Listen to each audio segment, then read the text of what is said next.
chuva matam 55 pessoas em Minas A Gerais. situação é de emergência em mais de 100 municípios. Belo Horizonte já teve mais da metade da chuva prevista para o ano. E os moradores se veem num cenário de destruição. As águas de janeiro provocam estragos também no Espírito Santo. No norte do estado do Rio de Janeiro. E ainda em Goiás, no centro-oeste. A Organização Mundial da Saúde afirma que só 2% dos casos do novo coronavírus resultaram em morte. Na China, foram 132. No Brasil, o Ministério da Saúde anuncia 9 casos suspeitos. E a atriz Regina Duarte aceita o convite para a Secretaria da Cultura. O Jornal Nacional está começando.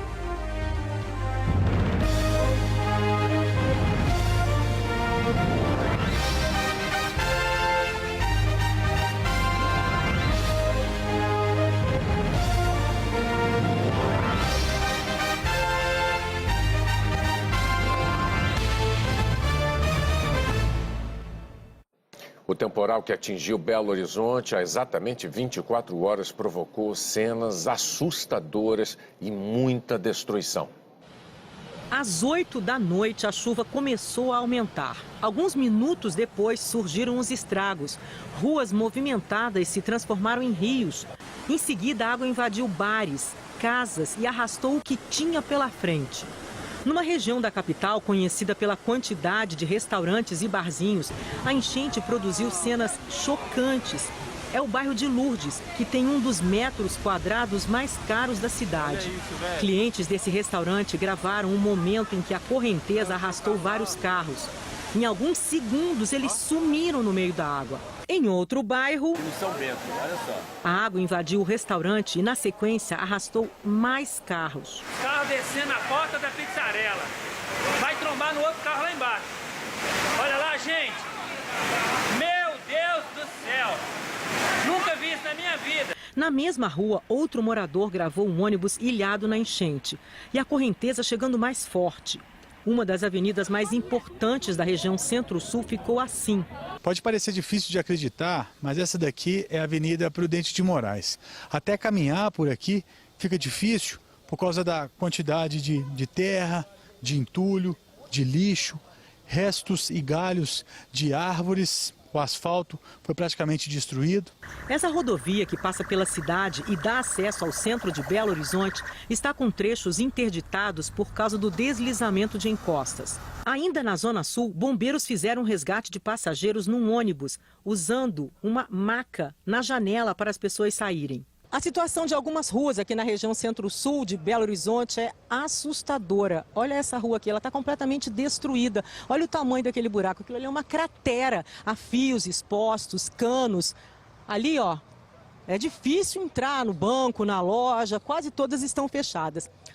E ali na frente, pedaços de asfalto que se soltaram, uma montanha de entulhos. Não é fácil a gente imaginar quanto tempo vai ser preciso para isso aqui voltar a ser o que era. A destruição também se espalhou por outras regiões da capital. No Buritis, chafariz na rua aqui, ó. O já conhecido Rio Arrudas transbordou pela 8ª vez em menos de 2 meses. A correnteza invadiu a Avenida Tereza Cristina e a Via Expressa. O aguaceiro chegou ao centro da cidade. Quer dizer que é muito triste a gente ver uma situação dessa que está acontecendo em Belo Horizonte, aqui na rua Curitiba. Aqui nós temos a Padre Belchior. Passageiros gravaram um momento em que a água começou a entrar no ônibus. A enchente invadiu a estação de embarque da rodoviária e parte do tradicional mercado central de Belo Horizonte. O jeito foi botar tudo na calçada para limpar e jogar fora o que foi perdido. Fiquei desesperada, né? Falei, a hora que eu chegar lá, a hora que eu abrir a porta, vai cair tudo em cima de mim. Nesse registro de um morador, um cilindro de gás explodiu dentro de uma garagem. Moradores entraram em pânico. Um botijão de gás! Corre! Garagens de vários prédios ficaram cheias de lama. Olha a marca da água. Eu estou mostrando aqui para vocês, eu estou esticando para mostrar para vocês onde ficou a marca dessa água. Quem se abrigou dentro desse shopping levou um susto quando parte do forro de gesso caiu. Meu Deus! Chica! Meu Deus! Caiu tudo! Gente, vamos embora. Nunca se viu tanta água. De acordo com o IMET, Instituto Nacional de Meteorologia, janeiro nem terminou e já pode ser considerado o mais chuvoso dos últimos 110 anos em Belo Horizonte. Foram 932 milímetros até hoje, 58% de toda a chuva esperada para 2020. O governo federal autorizou o repasse de R$ 7.700.000 para a Prefeitura de Belo Horizonte reparar os danos. E o governo do estado liberou R$ 200 milhões para a cidade. A Prefeitura de Belo Horizonte dobrou o número de máquinas e determinou que equipes trabalhem dia e noite na reconstrução da capital. E limpar a cidade, e desobstruir vias e fazer a cidade andar, entrar num nível do caos menor. É óbvio que esse caos menor é a parte do recomeço. Em Minas, por causa da chuva.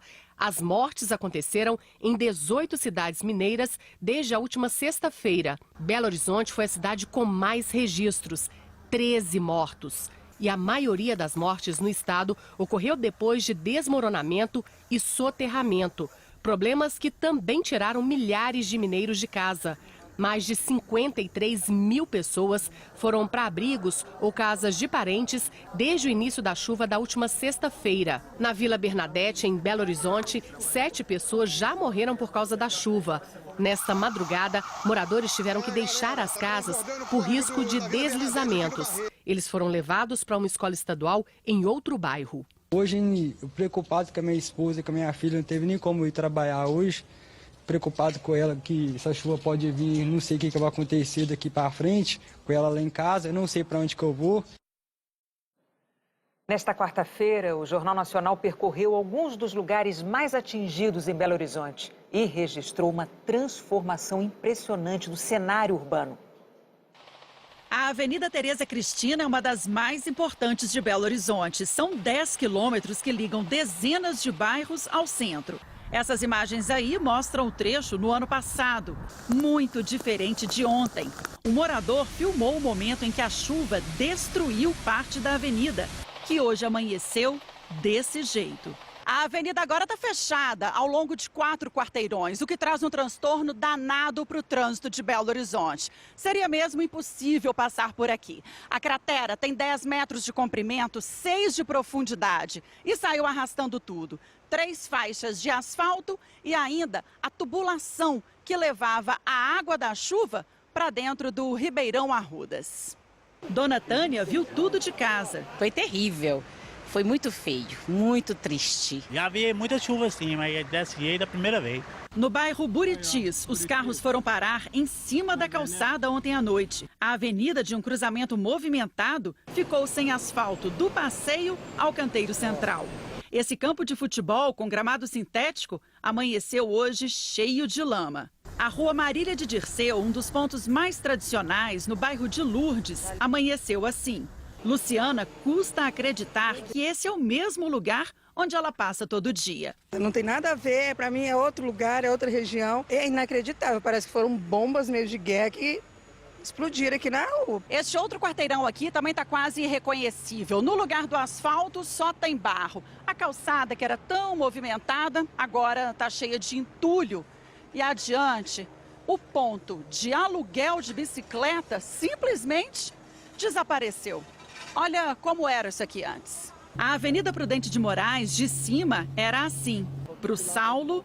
Isso aqui é um paraíso, né? Mas hoje cedo, quando ele chegou para procurar a Kombi, ficou chocado com o que viu. Eu vi isso aqui tudo alagado, isso aqui tudo para cima, carro um por cima do outro. Aqui na garagem entrou carro, lá na garagem entrou água, uma coisa que não dá para explicar. O Sérgio está impressionado com o que a avenida virou. Não parece a nossa cidade não, muito diferente, né? Ali na frente a gente passa e tem um buraco ali, deve ser um bueiro.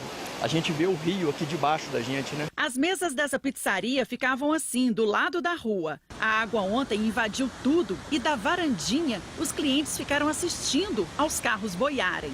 Cena que vai ser difícil tirar da cabeça. O dia 28 com certeza vai ser um dia que vai ser lembrado pra gente aqui no restaurante como um dia trágico. Muito trágico. Um dia que mudou o cenário da nossa região. As características da topografia e da urbanização de Belo Horizonte agravam muito as consequências de um temporal. Hoje o Leitão está por baixo desta nova e ampla avenida. Uma verdadeira passarela negra que vai ajudar a resolver nossos problemas de trânsito. Cenas de enchentes você nunca mais verá. A propaganda da Prefeitura de Belo Horizonte da década de 1970 fez uma promessa ousada, mas faltou combinar com a natureza. Esse aí passando embaixo é o córrego do Leitão. Um dia, há mais de meio século, um engenheiro especializado em planejamento urbano acreditou que conseguiria contê-lo aqui dentro. Só que basta a gente olhar para trás para ver que esse plano não deu certo. Cobrir rios para abrir ruas e avenidas fez parte da estratégia de desenvolvimento de BH. Só que a topografia da cidade favorece os alagamentos. A cidade está cercada de paredões de montanhas que fazem a água da chuva escorrer para a área urbana. Essa água segue por canais e córregos em direção a outros rios maiores. Ao longo do tempo, esses cursos d'água foram canalizados e desapareceram da vista dos moradores. Só que a cada chuva forte, eles lembram que ainda estão lá. Um dos rios que recebem água dos córregos é o Arrudas, responsável pelas maiores enchentes deste ano. Ele tem trechos cobertos e outros descobertos. Cada túnel fechado vira um funil, que não dá vazão a tanta água, e ela começa a voltar com força. Cenas assustadoras que surgem em poucos segundos. Depois que o nível da água baixa, o cenário que aparece é de destruição. Toda vez que chove é isso, o povo já fica esperando. A enchente já fica vigiando, o povo já ninguém mais atravessa aqui. Cada vez mais a gente foi impermeabilizando as avenidas, né, as ruas, o arruamento foi sendo asfaltado, né, porque antes eram de pedra, né, gradativamente ele foi asfaltado, e isso só aumentou a força e a velocidade das águas. Por isso que qualquer intensidade, não precisa ser tanta chuva, ela é suficiente para fazer um grande dano. Ontem à noite, o Vitor tentou salvar o carro quando a enchente começou, mas viu que não dava, desceu e se afastou. Segundos depois, a água levou o veículo. Em 10 minutos, a correnteza arrastou outros 3 carros. Tentei dar ré, só que a água começou a empurrar o carro para frente. Aí eu vi que não tinha jeito mesmo, a água veio igual uma enxurrada mesmo. Aí eu saí pela porta de trás e desespero. Aí fui entrando na loja para fechar e tudo. A minha moto estava na outra rua ali, também foi com a correnteza. O plano diretor da cidade, que entra em vigor no mês que vem, prevê mudanças. Novas construções deverão reservar áreas de escoamento da água das chuvas. O projeto levou 7 anos para ser aprovado. Esse é um caminho que nós temos que urgentemente parar com ele e criar o que a gente chama de cidade esponja. Nós temos que começar a pensar como é que nós vamos tornar a cidade permeável à água, para que a vida continue e não seja esse desastre todo ano. 101 municípios mineiros estão em situação de emergência e 5 em calamidade pública. Um trecho de pista da MG 133, que liga Juiz de Fora a Viçosa, desmoronou ontem à noite durante a chuva. 2 carros, um caminhão e uma carreta que passavam por ali não conseguiram frear e caíram na cratera. A correnteza arrastou um dos carros, que foi parar a 200 metros da cratera. Nele estavam 2 pessoas, a mulher e o marido. Ele disse que conseguiu tirar ela do carro, mas não conseguiu segurá-la por conta da força da água. A mulher foi levada para mais de 1 quilômetro daqui. Os bombeiros fizeram buscas por todo o vale até encontrar o corpo. Em Espera Feliz, 4 pontes estão bloqueadas. Trechos de 8 rodovias que passam por Minas Gerais estão interditados, segundo o Departamento de Edificações, Estradas e Rodagem. Entre elas, a BR-356, que liga Ervalha a Coimbra. Um pedaço da pista caiu no início do mês. Foi feito um desvio, que ontem a enxurrada levou. Na MG 280, que vai de Paula Cândido a Divinésia, a tubulação de escoamento não resistiu ao volume de chuva e se rompeu anteontem. A LMG 737, no Triângulo Mineiro, está bloqueada desde o sábado e também por causa do rompimento de tubulação, que abriu uma cratera. Na região central de Minas, o Rio das Velhas subiu mais de 9 metros e alagou a MG 220. O governador Romeu Zema anunciou que vai liberar 336 milhões para os municípios. A situação, eu diria, que apesar de difícil, de muito sofrida, com perdas humanas, é neste momento uma situação sob controle. Nós estamos conseguindo enviar ajuda para quem precisa de ajuda de certa maneira. Pode ser que essa ajuda não chegue exatamente na hora certa, mas com certeza é questão de horas ou de um dia ou dois para estar chegando. Será repassado no dia